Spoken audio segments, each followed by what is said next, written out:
وہ انجینئر بنا ہوا، کیا وہ محمد علی انجینئر، کبھی کوئی کہتا ہے میں انجینئر، کبھی کہتا ہے میں مولوی ہوں، پتہ نہیں تو ہے اس کو خود بھی پتہ میں کیا ہوں. کیا کیا فضول باتیں وہ کری جاتا ہے، وہ کری جاتا ہے.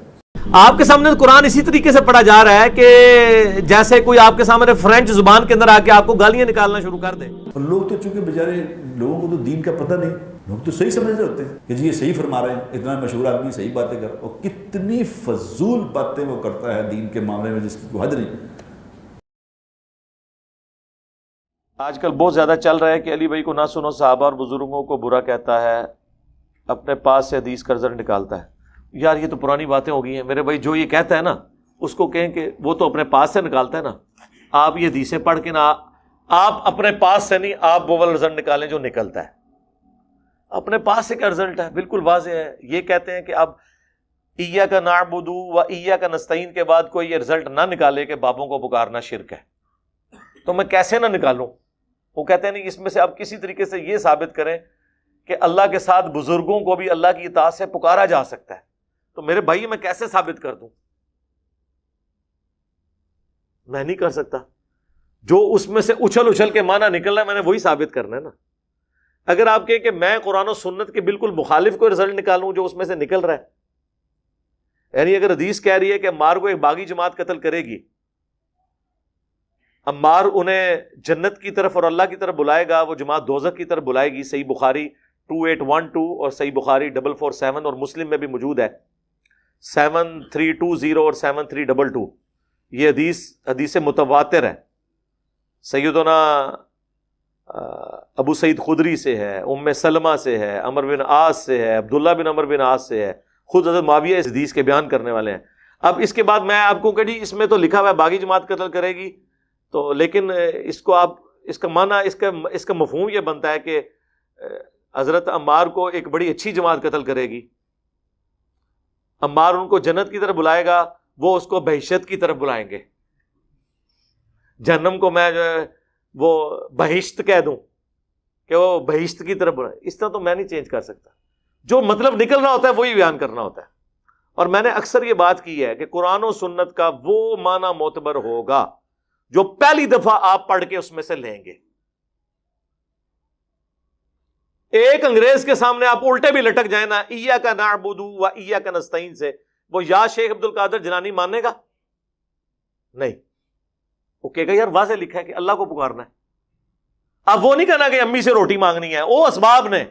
ادھر تو انگریز بھی تو لتر مارے گا، یار یہ تو گل ہی نہیں ہو رہی. وہ تو قرآن میں حکم ہے وَتَعَاوَنُوا عَلَى الْبِرِّ وَالتَّقْوَى وَلَا تَعَاوَنُوا عَلَى الْإِثْمِ وَالْعُدْوَانِ. خدا کے لیے یہ دو الگ چیزیں. ظاہری اسباب تو آپ کافر سے بھی اڈاپٹ کر سکتے ہیں. بخاری مسلم میں آتا ہے نبی علیہ السلام کی وفات جب ہوئی، آپ کی زرہ یہودیوں کے ہاں گروی رکھی ہوئی تھی اناج کے عوض. آپ یہودی سے بھی مدد لے سکتے ہیں جو اسباب ہے سامنے. اس سے یہ کہاں سے؟ تو اسی لیے میں نے جملہ بولا تھا جو کافر مطلب لے گا نا پہلی دفعہ پڑھ کے، وہ آپ نے لینا. یہ بھی لوگوں نے کلپ کار لیا، یہ کہہ رہے ہیں مسلمانوں کا مطلب نہیں لینا، کافروں کا لینا ہے. میں یہ کہنا چاہ رہا تھا. اور یہ تو آپ خود بھی کہتے ہیں. کیا کوئی بریلوی مانتا ہے کہ دیوبندیوں کے ترجمے کو آپ نے ماننا ہے؟ تو بریلوی بھی تو کہہ رہا ہے کہ دیوبندیوں کا ترجمہ نہیں ماننا، اور دیوبندی کہہ رہے ہیں بریلویوں کا ترجمہ نہیں ماننا. اور میں کمبائنڈ طور پہ کہتا ہوں ان دونوں کا نہیں ماننا. جو عربی کے مطابق ترجمہ بنتا ہے دونوں کا لیں اور کمپیئر کروائیں، اور جو کہیں پہ اختلاف ہو کسی عربی دان چاہے وہ یہودی کیوں نہ، اس سے فیصلہ کروائیں کہ یہ لکھا کیا ہوا ہے. اب تو خیر وہ مسئلہ ختم ہے، میں تو ساروں کے ترجمے کو صحیح سمجھتا ہوں، کہیں ایک جزوی اختلاف ہو سکتا ہے. تو میں یہ کہہ رہا ہوں کہ میں یہ کافروں کو فالو کرنا میرے بھائی وہ اس لیے کہ کافر سوچے سمجھے بغیر جو قرآن میں لکھا ہے اس کو اسی طرح مانے گا. مثلا میں آپ کو ایک آیت بتاتا ہوں سورۃ النمل کی.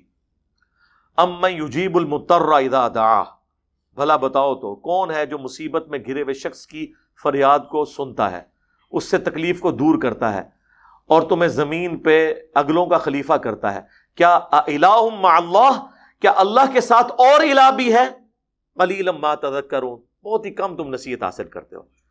اب یہ جب ایک انگریز پڑھے گا نا وہ کہے گا اللہ تو یہ اس میں کہہ رہا ہے کہ جس سے تم دعا کرتے ہو نا وہ تو ہے اللہ، اور اللہ کے علاوہ کسی کے بارے میں تمہارا عقیدہ ہے نا کہ تم اسے پکارو گے مدد کے لیے اور وہ تمہاری مشکل دور کرے گا، تو اللہ یہ کہہ رہا ہے کہ کیا وہ الہ ہے جس کے تم پکار رہے ہو؟ یہ انگریز مطلب لے گا نا. لیکن پاکستان کے 20 کروڑ عوام میں کم از کم 10 کروڑ سے زیادہ ایسے ہیں جن کو آپ یہ مطلب منوا کے بتائیں. قرآن کے پہلے صفحے کو ماننے کے لیے تیار نہیں ہے، تو پھر ہم یہی کہیں گے نا اسے کہ میرے بھائی جو غیر مسلم پہلی دفعہ پڑھ کے رہے گا. اسی طرح میرا ایک کلپ کسی نے کاٹا کہ جی یہ کہہ رہا ہے کہ جی آپ کے سامنے قرآن پڑھنا ایسے ہی ہے جیسے کوئی فرینچ زبان میں گالیاں دے رہا ہے، تو اس نے قرآن کو گالیوں سے تشبیہ دے دی ہے. نعوذ باللہ. وہ انجینئر بنا ہوا کیا وہ محمد علی انجینئر، کبھی کوئی کہتا ہے میں انجینئر ہوں، کبھی کہتا ہے میں مولوی ہوں، پتہ نہیں تو ہے اس کو خود بھی پتہ میں کیا ہوں. کیا کیا فضول باتیں وہ کری جاتا ہے، وہ کری جاتا ہے. آپ کے سامنے قرآن اسی طریقے سے پڑھا جا رہا ہے کہ جیسے کوئی آپ کے سامنے فرینچ زبان کے اندر آ کے آپ کو گالیاں نکالنا شروع کر دے. اور لوگ تو چونکہ بیچارے لوگوں کو تو دین کا پتہ نہیں، لوگ تو صحیح سمجھ رہے ہوتے ہیں کہ جی یہ صحیح فرما رہے ہیں، اتنا مشہور آدمی صحیح باتیں کر، اور کتنی فضول باتیں وہ کرتا ہے دین کے معاملے میں جس کی کوئی حد نہیں. وہ بات کہیں سے شروع ہوئی ہے میرے بھائی، وہ بات کا اتنی دفعہ میں اس چیز کو بریف کر چکا ہوں. ہمارے سب کانٹیننٹ میں ایک بڑا مشہور لطیفہ بیان کیا جاتا ہے سمجھانے کے لیے کہ یہاں سے کچھ لوگ جو عرب ملکوں میں گئے، وہاں ان کی عربیوں کے ساتھ لڑائی ہو گئی، یہ ان کو اپنی مادری زبان میں گالیاں نکال رہے تھے، اور واپس آ کے انہوں نے کہا کہ عربیوں کو ہم نے دیکھا ہے، ہم نے ان کو گالیاں بھی نکالی ہیں، وہ آگے سے قرآن ہی پڑھتے تھے. حالانکہ وہ قرآن نہیں پڑھ رہے تھے، وہ عربی میں گالیاں ہی نکال رہے تھے، لیکن چونکہ لوگوں کو پتہ ہی نہیں ہے کہ قرآن کے اندر کیا لکھا ہے تو وہ تو اسے قرآن ہی سمجھیں گے. تو اس لطیفے کے کانٹیکسٹ میں نے بات کی تھی کہ ہماری حالت بھی یہی ہوئی ہے کہ ہمارے سامنے جو قرآن پڑھا جا رہا ہوتا ہے نا، کوئی فرینچ میں آ کے گالیاں نکال لے یا عربی میں آ کے قرآن پڑھ لے، ہمیں تو دونوں کی کوئی نہیں سمجھ آنی. اب دیکھیں یہ بات ہی بالکل ڈیفرنٹ تھی. اور بلکہ سوشل ایکسپیریمنٹ آپ کو میں بتاؤں اگلے دن ہوا بنگلہ دیش میں. وہ بڑے تنگ تھے کہ لوگ جو ہے نا، وہ جس نے یہاں بھی مردوں کی عادت ہوتی ہے نا، کراچی میں تو بہت زیادہ ہے، پان کی پچکاریاں پھینکنا دیواروں کے اوپر، حالانکہ یہ حرام ہے کسی کی دیوار پہ پھینکنا. لوگوں کی دیواروں کے باہر بیٹھ کے جو ہے نا مرد وہ پیشاب کرنا شروع کر دیتے ہیں. پبلک ٹوائلٹس تو نہیں ہے. تو وہاں پہ سوشل ایکسپیریمنٹ انہوں نے کیا، اور یہ انٹرنیشنل میڈیا کے اوپر یہ ویڈیوز یوٹیوب کے اوپر رکھی ہوئی ہیں. بنگالیوں نے کیا کیا، انہوں نے کہا کہ ان کو اب کیسے منع کریں. یہاں تو لوگ لکھتے ہیں دیکھو گدھا پیشاب کر رہا ہے، یہ لکھ دیتے ہیں، لیکن گدھا پھر بھی نہیں پیشاب کرنے سے باز آتا. جب اسے کوئی نہیں دیکھ رہا ہوتا تو وہ کرتا ہے، اور اگر اسے زیادہ زور سے پیشاب آیا ہو تو پھر دیکھنے والے کی بھی پرواہ نہیں کرتا، کیونکہ وہ کہتا ہے کہ جان بچانا فرض ہے. اچھا، انہوں نے پتا کیا کیا، انہوں نے عربی میں نا قرآن کے سٹائل میں نا یہ عبارت لکھ کے لگا دی کہ یہاں پر پیشاب کرنا منع ہے، اور اس کو عربی میں نا قرآن کے سٹائل میں. لوگ پیشاب کرنا تو دور کی بات، لوگ گزرتے تھے اس کو یوں ہاتھ لگا کے نا کر کے گزرتے تھے. یہ ویڈیوز ہیں باقاعدہ یوٹیوب کے اوپر. اور انہوں نے کہا یہ سوشل ایکسپیریمنٹ ہمارا کامیاب رہا ہے کہ عربی میں ان کو لکھے، وہ اس کو قرآن کی آیت سمجھ رہے تھے، اور لکھا کیا ہوا ہے، یہاں پیشاب کرنا منع ہے.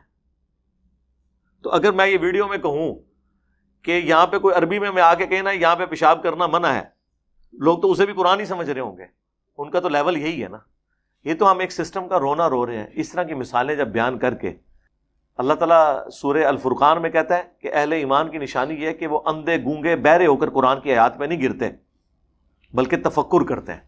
قرآن کی آیت کو بھی بغیر تفکر کے سمجھنا، اللہ تعالیٰ کہتا ہے ایسا بندہ گونگا، اندھا اور بہر ہے جو قرآن کے اوپر صرف سمجھ کے بغیر اس کے اوپر گر پڑتا ہے. کافر یہی کرتے تھے نا کہ قرآن کے اوپر توجہ کرنے کی بجائے وہ شور مچا دیتے تھے اور اس بات کو سنی انسنی کر کے کہتے تھے اگلے لوگوں کی کہانی ہے. تو وہی بات ہوگی.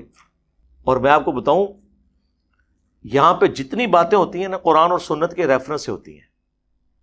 آپ ہمارے مخالفین کو کبھی سنیں، ستی باتیں کر کے سائڈ پہ ہو جاتے ہیں.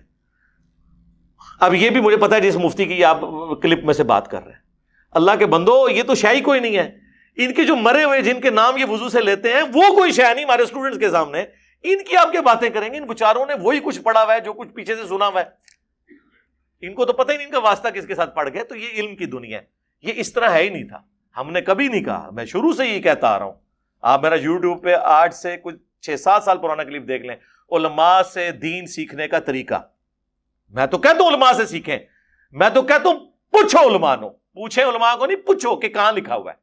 یہ کہتے ہیں ہمیں آپ یہ نہ پوچھیں کہاں لکھا ہوا ہے، ہم آپ کو دین سکھائیں گے. بھائی دین کہاں سے مانے آپ کا؟ دین تو آپ نے ہمیں یہ بتانا ہے کہ جو آسمان سے نازل ہوا ہے اس میں یہ کہاں لکھا ہوا ہے. اب ہم ان کو کہہ رہے ہیں بار بار کہ بتاؤ کس آیت اور حدیث میں لکھا ہے کہ رسول اللہ کی قبر اللہ کے عرش سے افضل ہے. اس کے اوپر ہمیں یہ کہیں گے فلانے بابے نے لکھ دیا.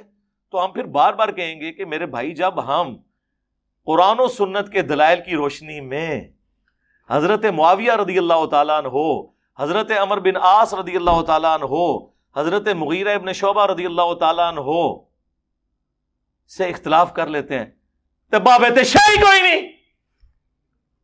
کس کی دوست؟ ہم پہ دوست. ہمیں دوست لگانی ہے قرآن و سنت کی لگائیں، خلفائے راشدین کی لگائیں. ہم اپنے سینے پہ لے کے اسے ایکسپٹ کریں گے. باپ پہ تو کوئی شاہی نہیں ہے، کوئی شاہی نہیں. اب تو چھوٹے چھوٹے بچے کہتے ہیں باپ پہ تو شاہی کوئی نہیں. اچھا وہ کہہ رہے ہیں یہ بدتمیز لوگوں کو بنا رہا ہے. بدتمیز نہیں بنا رہے میرے بھائی. ہم جب یہ کہتے ہیں نا باپ پہ تو شاہی کوئی نہیں، اس سے مراد ہمارے مقابلے پہ نہیں. ویسے تو یہ بھی کہہ لیا جائے تو اتنا مسئلہ کوئی نہیں، آپ کو اندازہ ہو چکا ہے ان لوگوں کا علمی لیول کیا ہے. لیکن ہم یہ کہہ رہے ہوتے ہیں قرآن و سنت اور خلفائے راشدین کی تعلیمات کی روشنی میں باب شاہ کوئی نہیں ہے. قرآن و سنت کچھ اور کہہ رہا ہے اور بابوں نے کچھ اور بتایا ہوا ہے. میاں اس کو بھی لوگ دفاع کر رہے ہیں. آپ دیکھیں میاں والی بات کا بھی دفاع کر رہے ہیں. وہ ایک مولوی نے کہا کہ وہ جی امام باقر، اور وہ یہ حدیثیں بھی ہم سے سن کے ہم سے پہلے آج تک کس نے یہ حدیث بیان کی تھی؟ تم تو اہل بیت کا نام نہیں لیتے تھے، آج کہتے ہو ہم اہل بیت کو پہلے مانتے ہیں صحابہ سے. ہماری نسبت کس کی طرف ہے؟ حضرت معاویہ رضی اللہ تعالیٰ عنہ کی طرف. ہم اہل بیت کو پہلے مانتے ہیں لیکن اس کے بعد باقی صحابہ کو بھی مانتے ہیں. اے اللہ ہماری نسبت علماء حق کی طرف ہے، تو ان نسبتوں کی بھی ہم نے اللہ کو لاج دی. ہماری کیا اوقات ہے بھائی؟ تم نے تو اہل بیت کا کبھی نام بھی نہیں لیا تھا، پہلے دوسرے کی تو بات ہی کوئی نہیں تھی. آیا ہو نا کڑگیچ. ہم سے پہلے کس نے روئے عرض پہ یہ حدیث بیان کی تھی صحیح مسلم کی کہ امام باقر علیہ السلام جب ملنے کے لیے گئے جابر بن عبداللہ کو؟ صحیح مسلم میں یہ حدیث ہے جو نبی علیہ السلام کے حج کا بیان. مشکات میں آپ کو 2555 نمبر پہ ڈیٹیل میں ملے گی یہ والی حدیث. تو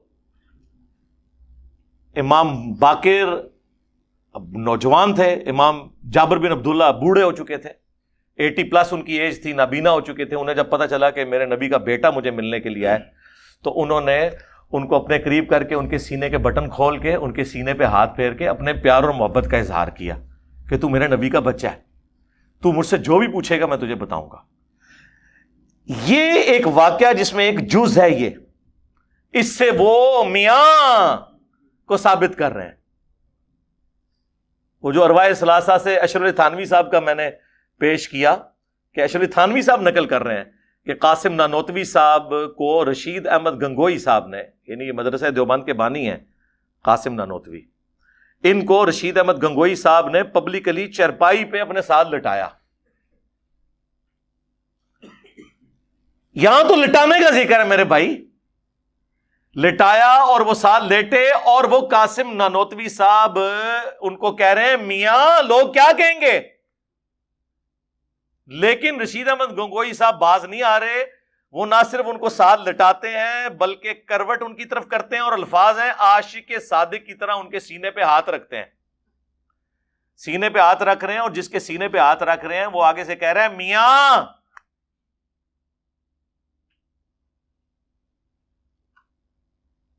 یہاں جابر بن عبداللہ نے جب پیار اور محبت کا اظہار کیا تو امام باقر نے تو کوئی آگے سے بات نہیں کی ہے، اور وہ کوئی لٹایا تو نہیں تھا.